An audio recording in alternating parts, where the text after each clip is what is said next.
Geoffrey Boot, and we heard earlier in the week some quite stark claims from David Beard that boats were up for sale, we were losing boats, we could see a quarter of the Manx fleet disappear. What's your response to that? Well, I was taken aback by the comments. We know that boats change hands quite frequently, and if we look at the last 3 or 4 years, there were 66 boats, and we now have 64. This year, 2 boats have been sold, but 2 new boats have been acquired from other jurisdictions, and we try and help fishers whenever boats are sold. We hold licenses over and we will reissue them when they acquire new vessels, and that frequently happens. He was also talking about crews of just 2 at times on boats, which seems a little bit worrying. Well, it depends on what kind of fishing is taking place. I think crew recruitment is a problem throughout the UK and probably Europe, for all I know. But certainly crew is expensive, so boats obviously fish with the minimum requirement that they need for health and safety issues. But at the end of the day, it is the skipper's decision as to what crew he puts to sea with, as long as he conforms to maritime regulations.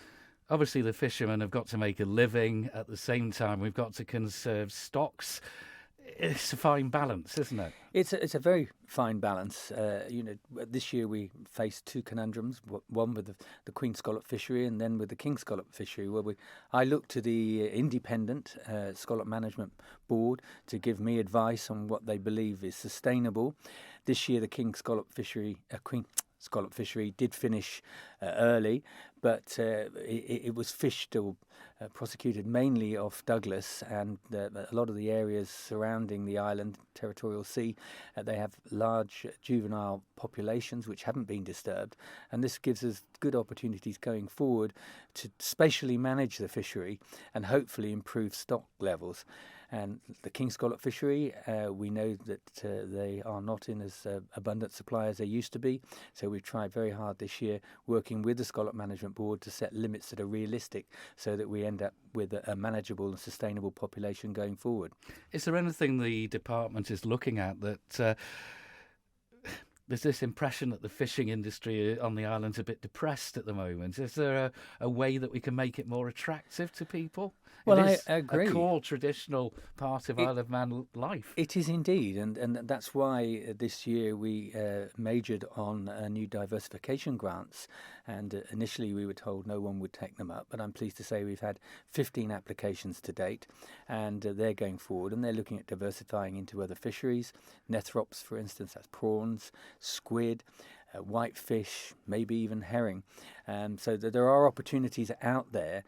It would be nice if the Queen and King Scallop populations do improve, and with the management we have in place, and I have to say it's probably the best management in Europe, there is hope on the horizon. But these are wild creatures, and we have to see what happens. And the whole Irish Sea is our scallop fishery, although we control our territorial sea. And what happens outside of these waters also has an influence on the stock levels in our waters. So it would be nice going forward if we could have better management of the whole Irish Sea. You mentioned protecting our own territorial waters. What is the situation with the Barule?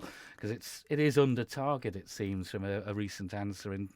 I forget whether it was Keys or Tynwald. Well, in Tynwald. In the political arena. Political arena sounds good, yes. Yes, we obviously put forward the sea days, as it were, over the last 5 years. We have a target of around 52 days a year, but it's not a hard target. Which wasn't met, was it? It wasn't met. This year, we haven't finished the year yet, and they've been out 47 times. But we should remember that the enforcement team is not just about the Barule. The Barule goes out when it basically has intelligence or knows that things are going wrong and has to board to get physical evidence. A lot of the time, the enforcement team are deployed on monitoring the vessel monitoring system, which is looking at where vessels are, how they're fishing. They also do shore landing checks, and that's a crucial part of enforcement, to make sure that people are conforming to the catch limits and we know what's being landed. So it's a big job. It's not just manning the vessel itself.